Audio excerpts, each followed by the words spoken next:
সবাইকে ওয়েলকাম। তোমরা সবাই কেমন আছো? আশা করি ভালো আছো। আমি খুব ভালো আছি। আজকে আমি তোমাদের সাথে শেয়ার করব আলিগড় রেল স্টেশনের সংরক্ষিত, অসংরক্ষিত ও তৎকাল টিকিট বুকিং কাউন্টারের ভিডিও। টিকিট কাউন্টারের বাইরের অংশ। টিকিট কাউন্টারের পাশে বাইক রাখার ব্যবস্থা আছে। টিকিট কাউন্টারের ভেতরে ট্রেনের নাম ও তালিকা দেওয়া আছে ইংলিশ ও হিন্দিতে। এই কাউন্টার থেকেই তৎকালের টিকিট বুকিং করা হয়।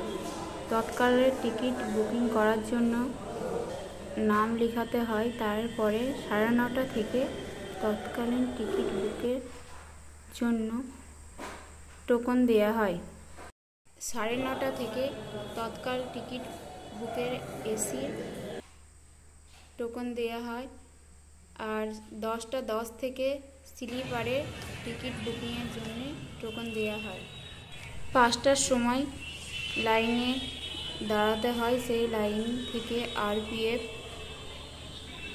নামের তালিকা ভুক্ত করে ও সেই নামের তালিকা অনুযায়ী টোকন বিতরণ করে। 5, 6, 7 নাম্বার কাউন্টার থেকে তৎকালীন টিকিট বুকিং করা হয়।